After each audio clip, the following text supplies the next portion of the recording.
අපේ BS පන්තිය පිළිබඳව online පන්ති පිළිබඳව විශේෂ වශයෙන් දරුවෝ කිහිප දෙනෙක් අහලා තිබෙන ප්‍රශ්න කිහිපයකට උත්තර දෙන්න තමයි ඔයාලට මේ දැනුවත් කිරීම කරන්නේ. එතකොට දරුවෝ කිහිප දෙනෙක් මම පහුගිය දවස්වල අහලා තිබ්බා අපේ ක්ලාස් වලට අදාළ රෙකෝඩ්ස් දෙනවාද කියලා. ඒ කියන්නේ සාධාරණ හේතුවක් මත පන්තියට සහභාගී වෙන්න බැරි වුණොත් ඒකට අපි දැනුවත් කරලා අනිවාර්යයෙන්ම රෙකෝඩ් ලබා ගන්න අවස්ථාවක් තියෙනවා. ඒ සම්බන්ධ වෙන්න වෙච්ච බැරි හේතුවත් එක්ක කියලා ලයිව් ක්ලාස් එකට අදාළව රෙකෝඩ්ස් ටික ගන්න පුළුවන්. ගැටලුවක් නැහැ. එතකොට ඒක අන්ලිමිට් බලන්න පුළුවන් ඈ ලිමිට් එකක් නැහැ ඕන තරම් එක බලන්න පුළුවන් විදිහට හදලා තියෙනවා.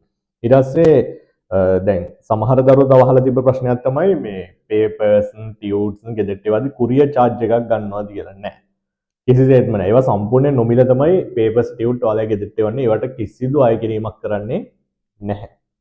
එතකොට පන්ති ගාස්තු ගෙව්වට පස්සේ තමයි නිබන්ධන ලැබෙන්නේ. අන්න ඒකත් කියන්න ඕනේ. දැන් සාමාන්‍ය සමහර දරුවෝ කියන පේපර්ස් ටික එවන්න පුළුවන්ද, ටියුට්ස් එවන්න පුළුවන්ද කියලා.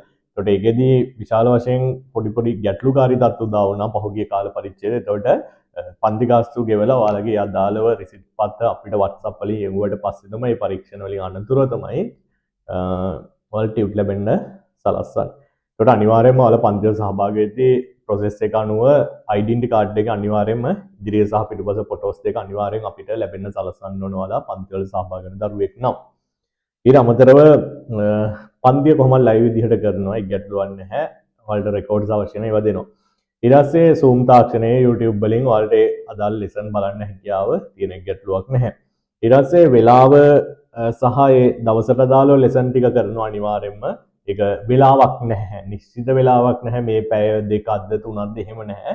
ඒ අදාළ අපි බලාපොරොත්තු වෙන කොටස ඒ අදාළ පැය ගාන තුළ වැඩි වෙන්නත් පුළුවන් අඩු වෙන්නත් පුළුවන්. ඒ දවසට ඒ සතියට අදාළ කොටස් ටික ඒ විදිහට ආවරණය කරන. ඒක ගැටලුවක් නැහැ. ඉතින් ওই ටික තමයි ඔන්ලයින් ක්ලාස් දරුවන්ට දැනුවත් කරන්න තියෙන. අනිත් එක දැන් මෙහෙම දෙයක්ත් තියෙනවා. අපේ ෆිසිකල් ක්ලාස් වලට හෝල් ක්ලාස් වලට සම්බන්ධ වෙන දරුවෝ ඉන්නවනේ. ඒකට යාළට සමහරලාට යාළ ඔන්ලයින් එන්න උත්සාහ කරනවා. නමුත් අර හෝල් ක්ලාස් එකට එන්න පුළුවන්කම තියෙද්දි ඔන්ලයින් එකට සම්බන්ධ වෙනවා නම් අපි ඒවට ලොකු අවස්ථාවක් දෙන්නේ නැහැ. මොකද හැම වෙලෙම බලන්න ඕනේ ඔයාලා හෝල් ක්ලාස් වලට සම්බන්ධ වෙන්න. මොකද ඔන්ලයින් එක ඇත්තටම ඔයාලා අපි අතර දුරස්ත සම්බන්ධතාවයක් තියෙන. ඔයාලා වැඩ කරනවාද කියලා අපි පෞද්ගලිකව දන්නෙත් නැහැ. නේද? ඉතින් ඒ නිසා අනිවාර්යෙන් ඔන්ලයින් එකට සම්බන්ධ වෙන්න අපේ ෆිසිකල් වලට බැරි දරුවෝ පමණක් අනිත් හැම දරුවෙක්ම කොහොමත් ෆිසිකල් ක්ලාස් වලට ඒ හෝල් ක්ලාස් වලට සම්බන්ධ වෙලා ඒ අදාළ තමන්ගේ ව්‍යාපාර අධ්‍යයන විෂයට අදාළ වැඩ ටික හරියට කරගන්න.